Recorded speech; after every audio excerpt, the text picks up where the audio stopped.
Jantar Mantar student question mark protest. फक्त 7 ते 8% विद्यार्थ्यांची गर्दी असलेला student protest. Gen Z Gen Z Gen Z अतिरेक सुरू आहे. कुणालाही जैन एन, हां मी आजच्या जनरेशनचा नॅशनलिस्ट आहे असं ओरडून सांगावंसं वाटत नाही आहे. 7 ते 8% लोक आम्ही जैन झी आहोत. स्वतःच्या या तारुण्यातल्या सळसळत्या रक्ताचाच ते स्वतःच देशविरोधी जाऊन अपमान करतायत याची जाणीवसुद्धा त्यांना होत नाही. एक व्हिडिओ एका सेलिब्रिटीनी व्हायरल केला आहे. अगदी 1 मिनिट 1.5 मिनिटाचा व्हिडिओ आहे. खूप महान कलाकार आहे. त्याच्या कलेविषयी नक्कीच मी एक कलाकार म्हणून आदर व्यक्त करतो. अगदी मी त्याला अभिनय सम्राटही म्हणू शकतो. पण भूतकाळातील त्याची जी वक्तव्ये आहेत ना, ज्या भारतातील नागरिकांनी, त्यामध्ये सर्वधर्मीय लोक आले, तुम्हाला इतकं मोठं केलं, तुम्ही अभिनयाच्या क्षेत्रात अगदी ड्रामा स्कूलमधून, पुण्याच्या फिल्म अँड टेलिव्हिजन इन्स्टिट्यूटमधून प्रशिक्षित होऊन तुम्ही आलात, तुमचा सन्मान केला, तुमच्या कलेला मान दिला, तुम्हाला ऐश्वर्य संपन्नता इथल्या नागरिकांमुळे मिळाली. पण तुम्हाला याच भारत देशातल्या याच नागरिकांच्यामध्ये राहताना असुरक्षित वाटतं अशी तुम्ही वक्तव्य करणारे कलाकार निघाला. स्वतःच्या घरात तुम्ही स्वतः एका हिंदू स्त्रीशी विवाहबद्ध होऊन या मुंबईमध्ये जगताय.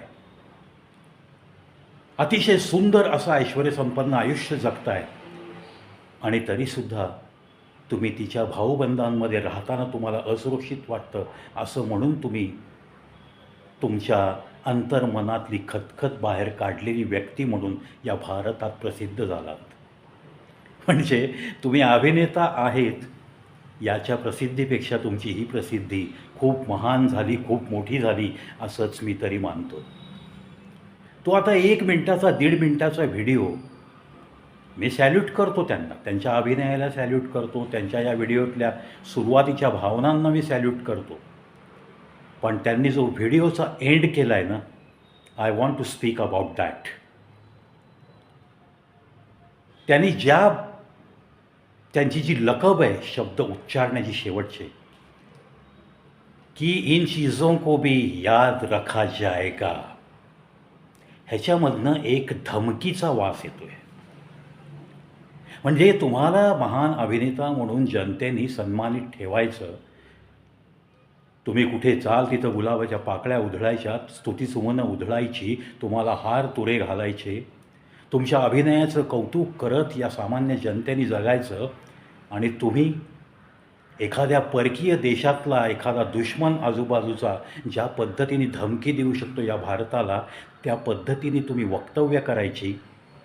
आणि मला लाज वाटते की आपल्याच काही लोकांना असे व्हिडिओ व्हायरल करण्यात, सपोर्ट करण्यात गंमत वाटते, अभिमान वाटतो.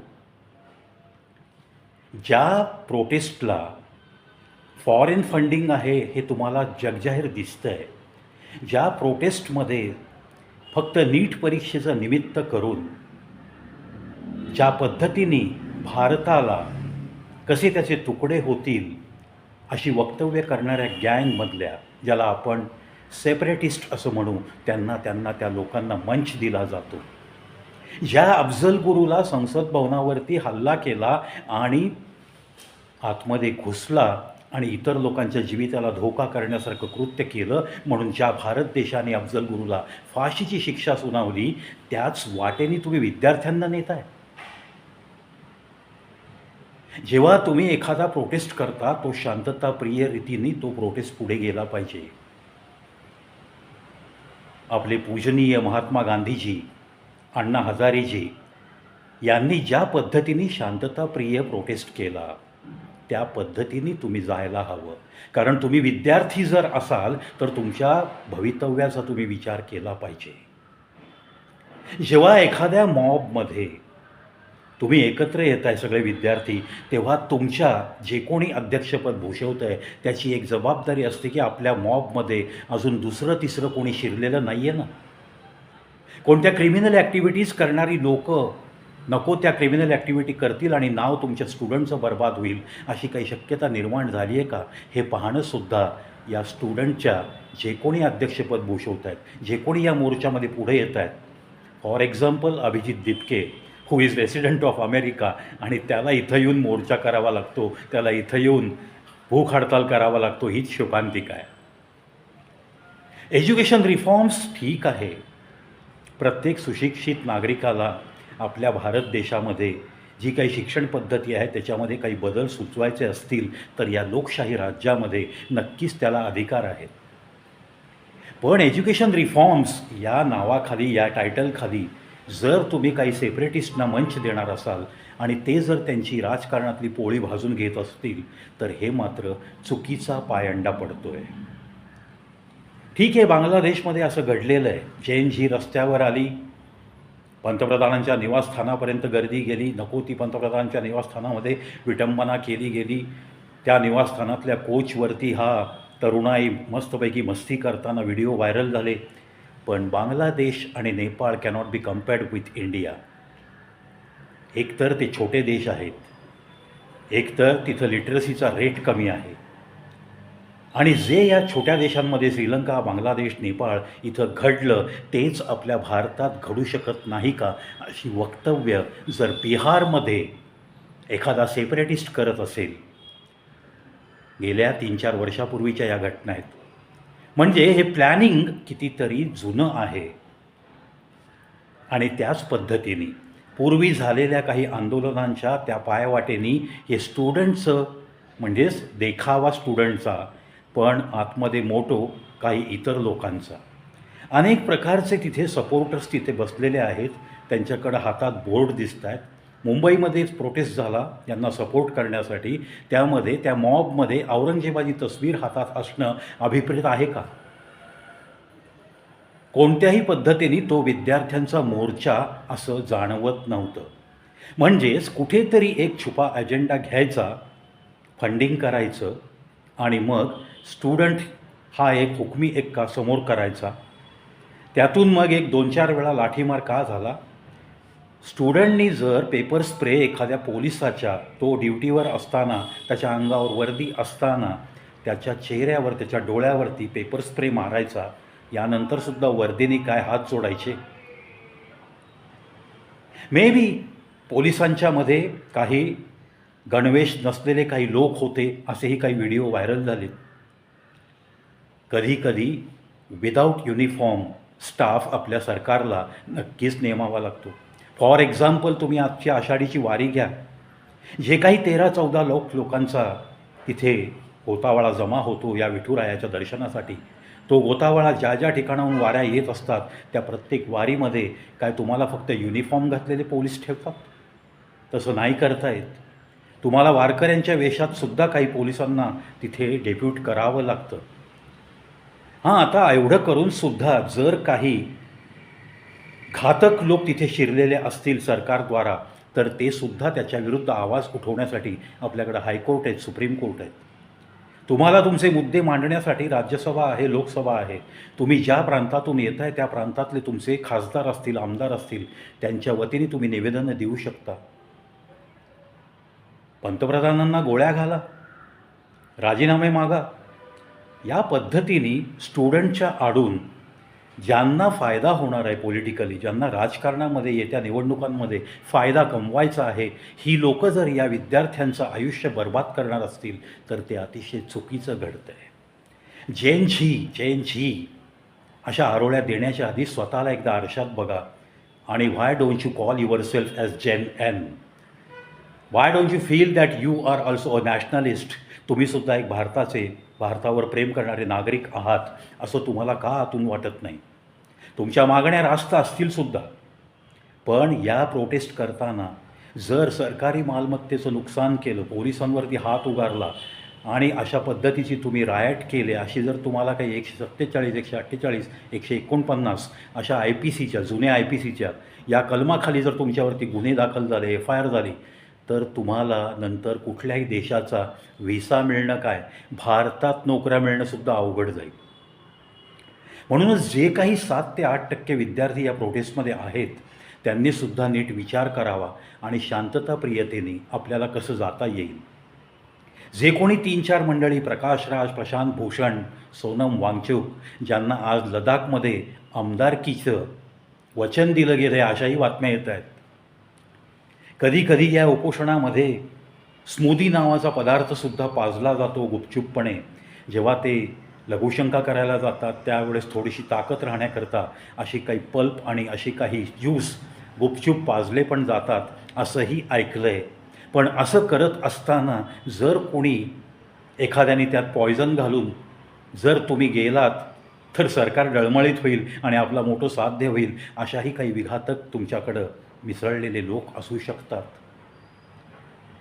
कारण हा भूक हडतालमध्ये असं बरंच काही घडू शकतं हे आपल्या देशात सिद्ध झालेलं आहे पूर्वी.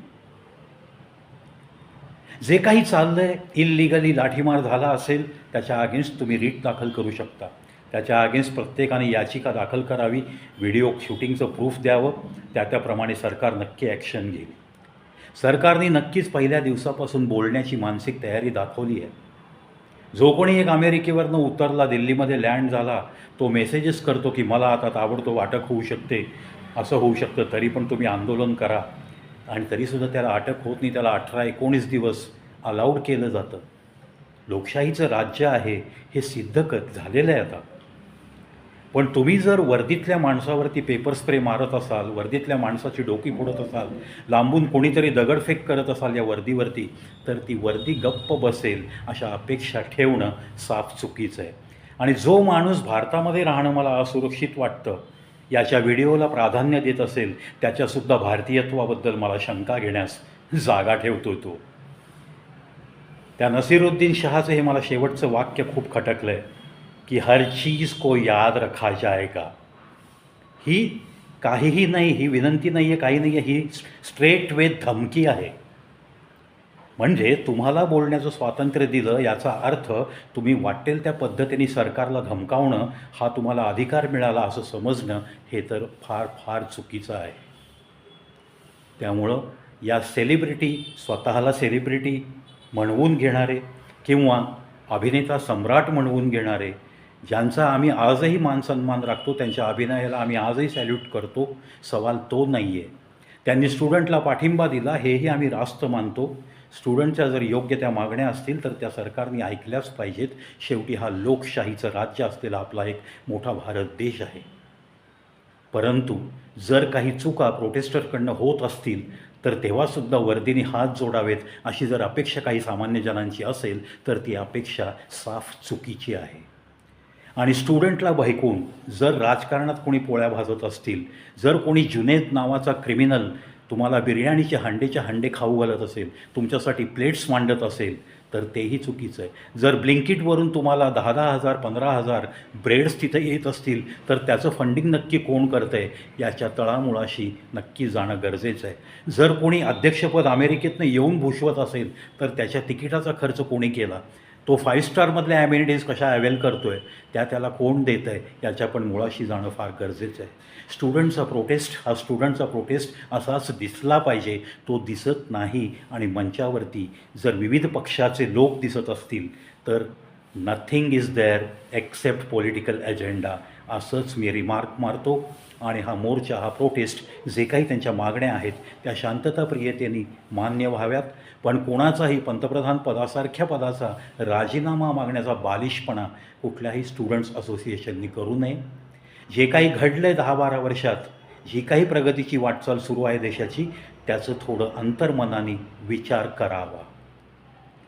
ज्या काही कायद्यामध्ये तरतुदी आहेत, ज्या काही घटनेमध्ये तरतुदी आहेत, त्या पद्धतीने तुम्ही खासदार, आमदार यांच्यातर्फे त्या लोकसभेपर्यंत हा आवाज उठवू शकता, निवेदनं देऊ शकता. ज्या काही टर्म्स कंडिशन्स तुम्हाला पटत नसतील सरकारच्या, त्याच्या अगेन्स्टसुद्धा तुम्ही शांतताप्रियतेनेसुद्धा निवेदनं देऊ शकता.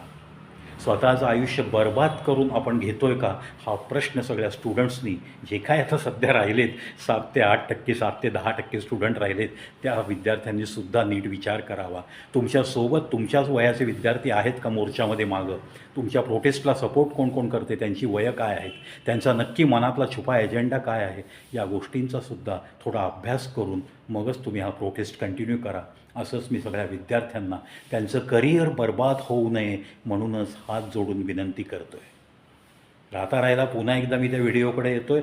या सेलिब्रिटी लोकांनी, या महान अभिनेत्यांनी कमीत कमी बोलताना त्यांचा tone, they are not in front of camera, कोई किरदार निभाने के लिए वो शूट नहीं कर रहे हैं, ये ध्यान में रखते हुए उन्हें अपनी ज़ुबान चलानी होगी. हर चीज़ को याद रखा जाएगा, या वक्तव्यावर त्यांनी व्हिडिओ स्टॉप केलेला आहे आणि तो व्हिडिओ व्हायरल होतो आहे. हे कदापिही चुकीचं पाऊल त्यांनी उचललेलं आहे. कधीकधी होतं काय की दंगा घडवणाऱ्यापेक्षा दंगा घडवून आणणारा माणूस अशाच पद्धतीने वक्तव्य करून स्वतःची बुद्धिमत्ता वापरत असतो. तशी बुद्धिमत्ता कोणत्याही सेलिब्रिटीने सद्य परिस्थितीत वापरू नये, ही सुद्धा जाता जाता एक नम्र विनंती.